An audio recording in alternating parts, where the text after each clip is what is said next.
¿Es posible ser torturado casi hasta la muerte y después intentar llegar a ser presidente de los Estados Unidos? La respuesta en el caso de John McCain es sí. Y esa es la historia que vamos a contarles a continuación. Vietnam fue el lugar donde comenzaron 5 años y medio de cautiverio, torturas y aislamiento, donde más duramente se lo puso a prueba. Esa selva fue testigo de cómo este piloto antepuso los intereses de su país a los suyos, superando la sombra de su padre y su abuelo, ambos almirantes de élite, para destacarse y ser reconocido medio siglo después como un héroe nacional. En el video de hoy vamos a repasar la historia de este veterano fallecido en 2018. Desde sus comienzos como recluta de la Fuerza Armada Naval, pasando por su preparación, el calvario vivido en la guerra con el Vietcong, su liberación y llegando hasta su incursión en política. Prepárense para una biografía verdaderamente sorprendente. Bienvenidos una vez más a Aviación Militar. John McCain nació el 29 de agosto de 1936 en la base naval aérea de Coco Solo, en la zona del Canal de Panamá, hijo del oficial naval John S. McCain Jr. Su padre y su abuelo paterno fueron almirantes de 4 estrellas de la Armada de Estados Unidos, lo cual ya le presagiaba una vida militar. Para seguir los pasos del mandato familiar, McCain ingresó en la Academia Naval de Estados Unidos y se graduó en 1958 como un alumno brillante, pero con muchos problemas con la autoridad. Inició 2 años y medio de entrenamiento como aviador naval en Pensacola, completó la escuela de vuelo en 1960 y se convirtió en piloto de cazabombarderos desde portaaviones. Luego fue asignado al escuadrón A1 Skyrider 16, que estaba a bordo del portaaviones USS Intrepid y el USS Enterprise 17 en los mares del Caribe y el Mediterráneo. De espíritu rebelde e intrépido, McCain solicitó a sus superiores entrar en combate y fue destinado al portaaviones USS Forrestal pilotando A4 Skyhawks. Sus misiones de combate se iniciaron a los 30 años de edad, en el verano de 1967, cuando su unidad fue asignada a una campaña de bombardeo durante la Guerra de Vietnam. McCain parecía estar destinado a sortear accidentes mortales, ya que previo a su historia más impresionante, protagonizó un hecho tan espectacular como mortífero. El 29 de julio de 1967, un incendio masivo se desató en el Forrestal. El abrasador fuego hizo que detonaran unas bombas a bordo del portaaviones, lo que generó un desastre aún mayor. Herido por esquirlas en su pecho y extremidades, John McCain intentó rescatar a un compañero piloto, pero el esfuerzo fue inútil. De forma habilidosa, McCain pudo subirse a su jet prácticamente en llamas y salvarse del accidente. No obstante, 134 de sus compañeros murieron en aquel inmenso incendio que los bomberos tardaron 24 horas en sofocar. I turned around and saw another pilot who was leaving his aircraft, and he had also jumped much the same way I did, only he had got a little more fuel on him and he was on fire. I then, as I headed towards him, I got about 10 feet from him and the first bomb exploded.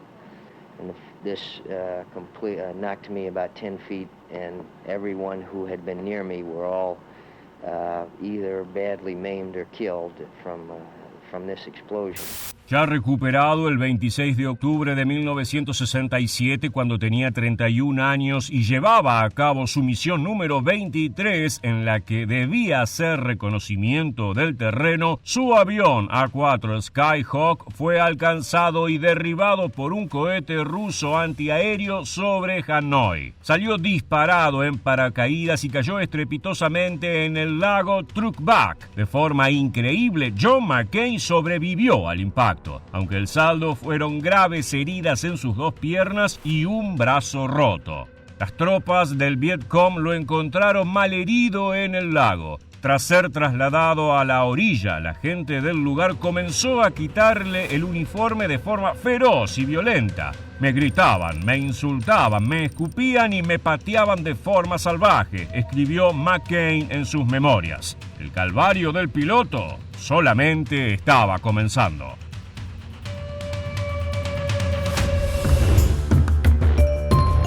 Aunque todos los prisioneros pasaron adversidades, muchos de sus compañeros de cautiverio coinciden en que pocos sufrieron más que el comandante John McCain. También recuerdan que llegó sumamente malherido a su celda. Su brazo derecho se había roto en 3 partes y su brazo izquierdo y pierna derecha también estaban quebrados. Había sufrido heridas de bayoneta y recibido severos golpes en la cabeza por parte de los guardias. La gravedad de sus heridas hacían suponer que moriría prisionero en su sucia e insalubre celda, pero cuando los vietnamitas se enteraron que era el hijo de un reconocido almirante, decidieron mantenerlo con vida.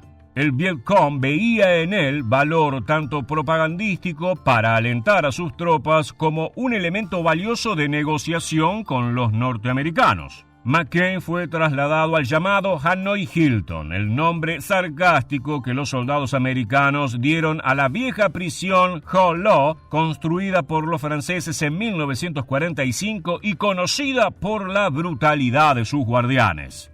Apenas llegó John McCain al sitio de detención, lo tiraron al suelo en una celda donde pasó 3 o 4 días semi-inconsciente. Todos creían que moriría, pero el tenaz piloto terminó sobreviviendo de forma increíble. Sus enemigos comenzaron los interrogatorios, las acusaciones y las golpizas. Una vez confirmada su identidad, los vietnamitas decidieron que le servía más vivo, por lo que le dieron asistencia médica. En este momento de su historia, McCain adquirió 2 de sus rasgos característicos: su cabello prematuramente canoso debido al estrés y la movilidad limitada en sus brazos. Resulta que los médicos del Vietcong no fueron lo suficientemente cuidadosos al poner sus huesos en su sitio y arruinaron su motricidad por el resto de su vida, llegando al punto de necesitar ayuda hasta para peinarse.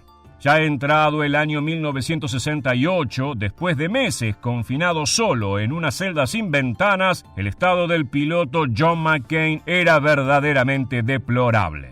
Estaba muy débil, ya había perdido 22 kilos y a pesar de su actitud desafiante con los guardias que lo maltrataban sistemáticamente, tenía miedo. En ese momento de debilidad, el jefe de sus captores ofreció darle la libertad, ya que su padre, el almirante McCain, había quedado a cargo del mando de las fuerzas estadounidenses en el Pacífico. Aceptar implicaría acabar con el calvario, mas sería visto como un signo de fragilidad del frente estadounidense y afectaría su desempeño en la guerra. Años después, McCain reflexionó que una vez que eres prisionero de guerra, dejas de tener derecho a definir por ti mismo, porque lo que hagas va a dañar a tu país. Ya no hablas como un individuo, sino como un miembro de las Fuerzas Armadas de Estados Unidos y debes lealtad a tu comandante en jefe, no a tu conciencia.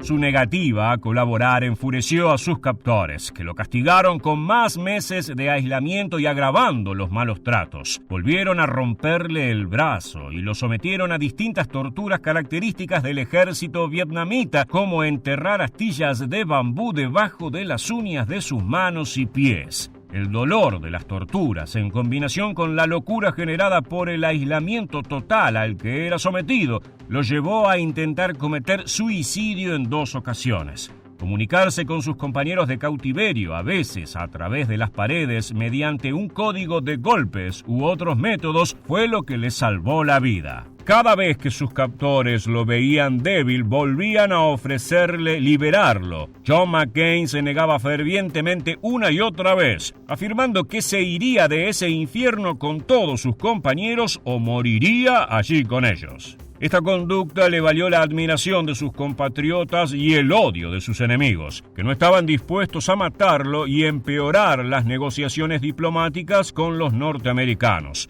Su negativa a colaborar le valió metódicos nuevos castigos, pero el sentido de deber y el apoyo de sus compañeros hicieron que el piloto norteamericano no bajara los brazos.